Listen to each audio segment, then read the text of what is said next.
नमस्कार, रिपब्लिक हरियाणा में आप सभी का स्वागत है। हरियाणा के विधानसभा के चुनावी सीट गणित सीरीज में आज हम आपको जानकारी देंगे आदमपुर विधानसभा सीट के बारे में। आदमपुर विधानसभा सीट हिसार लोकसभा क्षेत्र के अंतर्गत आता है। हिसार जिले का एक कस्बा है आदमपुर। आदमपुर विधानसभा क्षेत्र 1967 से ही अस्तित्व में है। हरियाणा गठन के बाद 1967 से लेकर 2019 तक आदमपुर में कुल 13 सामान्य जबकि 3 उपचुनाव हो चुके हैं, यानी कि कुल मिलाकर यहाँ 16 चुनाव हुए हैं। 15 बार चौधरी भजन लाल के परिवार के सदस्यों ने यहाँ पर जीत दर्ज की है। 9 बार खुद चौधरी भजन लाल यहाँ से विधायक निर्वाचित हुए। 4 बार कुलदीप बिश्नोई भजन लाल के छोटे बेटे आदमपुर से विधायक चुने गए, जबकि एक बार जसमा देवी और रेणुका बिश्नोई आदमपुर से विधायक रही। आदमपुर विधानसभा सीट का इतिहास बड़ा रोचक है। हरियाणा के राजनीतिक इतिहास के दृष्टिगत बात करें तो यह एक ऐसी सीट है जहां पर एक ही परिवार के सदस्यों ने लगातार 15 चुनाव जीते हैं, यानी कि 1968 से लेकर 2019 51 बरस तक चौधरी भजन लाल का दबदबा इस सीट पर नजर आया है। यही कारण रहा कि 15 दफ़े उनके पारिवारिक सदस्यों ने यहाँ से जीत हासिल की। आदमपुर विधानसभा सीट पर 1967 से लेकर 2019 तक 13 सामान्य जबकि 3 उपचुनाव हुए। इस सीट के 52 बरस के सियासी सफ़र में 16 चुनाव हुए। 15 बार भजनलाल परिवार को जीत मिली। यह अपने आप में एक अनूठा रिकॉर्ड है। साल 1967 के विधानसभा चुनाव में एच सिंह आदमपुर से पहली बार विधायक चुने गए। कांग्रेस के टिकट पर उन्होंने आज़ाद उम्मीदवार आर सिंह को महज 251 वोटों के अंतर से हराया। जीत के सबसे कम अंतर का यह रिकॉर्ड आदमपुर सीट पर आज भी बरकरार है। रोचक पहलू है कि पिछले 5 दशकों से यहाँ पर लगातार 15 चुनाव जीतकर भजनलाल परिवार हरियाणा की सियासत में इतिहास रच चुका है। आदमपुर से चौधरी भजनलाल खुद 9 बार विधायक रहे। 1 बार उनकी पत्नी जसमा देवी विधायक चुनी गई। 4 बार कुलदीप बिश्नोई विधायक बने। 1 बार रेणुका बिश्नोई भी आदमपुर से विधानसभा में पहुंचने में कामयाब हुई। यह अपने आप में एक रिकॉर्ड है कि एक ही सीट पर पहले पिता और मां विधायक बने, उसके बाद बेटा और उनकी पुत्रवधू भी विधायक चुने गए। आदमपुर यूं ही चौधरी भजनलाल परिवार से इतना लगाव नहीं करता है। इसके कई कारण हैं। चौधरी भजनलाल 1979 से लेकर 1982, 1982 से लेकर 1986 और 1991 से लेकर 1996 3 बार हरियाणा के मुख्यमंत्री रहे। मुख्यमंत्री रहते हुए भजनलाल ने पूरे हरियाणा का कायाकल्प किया। उन्हीं के शासन काल में हिसार संसदीय क्षेत्र और आदमपुर विधानसभा क्षेत्र का अभूतपूर्व विकास हुआ। सड़कों का जाल बिछा, नहरों का निर्माण कराया गया, गांव-गांव में स्कूल खोले गए। यह भी एक रोचक पहलू है कि आदमपुर सीट से ही भजनलाल परिवार के 3 सदस्यों ने अपने अपने सियासी करियर का आगाज किया। साल 1968 में पहली बार चौधरी भजनलाल आदमपुर से विधायक चुने गए। इसके बाद वे साल 1972, 1977, 1982, 1991, 1996, साल 2000 और साल 2005 के अलावा 2008 के उपचुनाव में भी विधायक निर्वाचित हुए। साल 1987 में लोकदल की लहर के बीच चौधरी भजनलाल की पत्नी जसमा देवी पहली बार आदमपुर से विधायक बनने में सफल रही।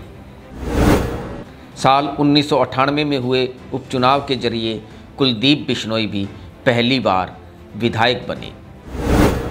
इसके बाद कुलदीप 2009, 2014 और 2019 में भी आदमपुर सीट से विधायक चुनी गए।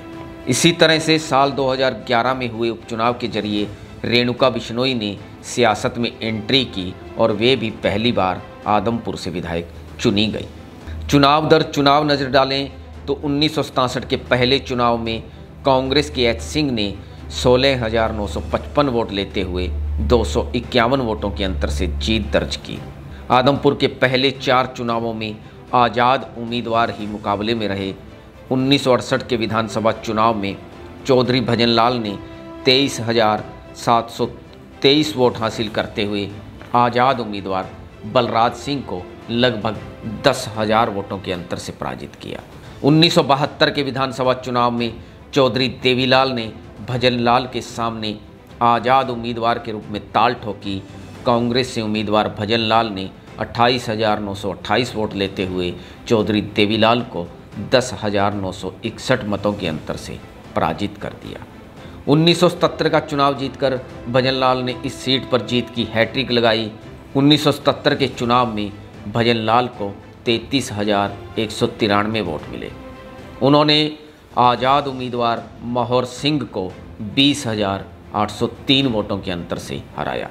इसी प्रकार से 1982 में चौधरी भजनलाल ने 42,227 वोट लेते हुए लोकदल के नरेंद्र सांगवान को 24,712 वोटों के अंतर से हराया और वे चौथी बार विधायक बने। 1987 में लोकदल की लहर के बीच चौधरी भजनलाल की पत्नी जसमा देवी ने सक्रिय सियासत में कदम रखा।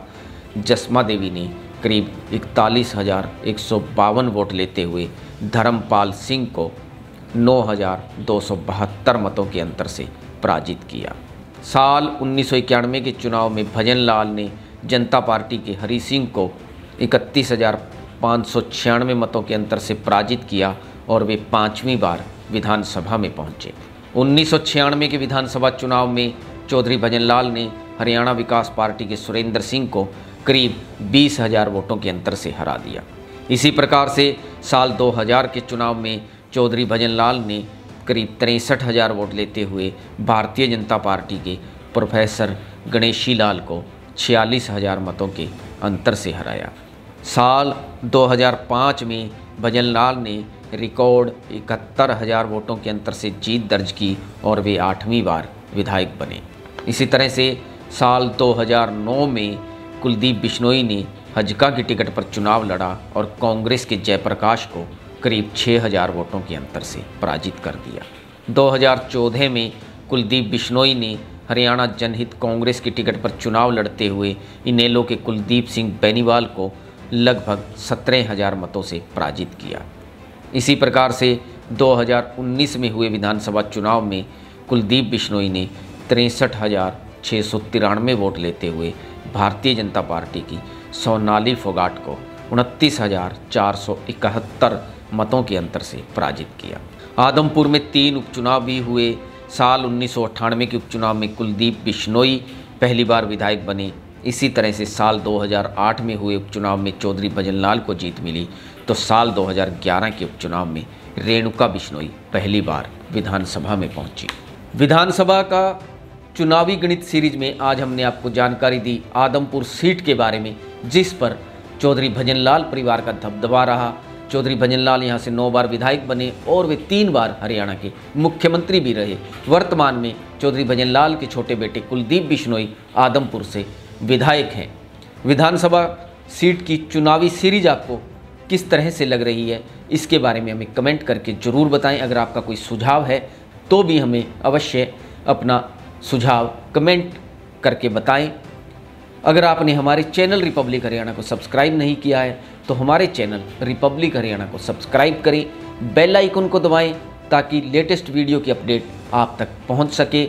और अगर आप ये वीडियो फेसबुक के जरिए देख रहे हैं तो हमारे पेज रिपब्लिक हरियाणा को फॉलो करें। आप देखते रहिए रिपब्लिक हरियाणा।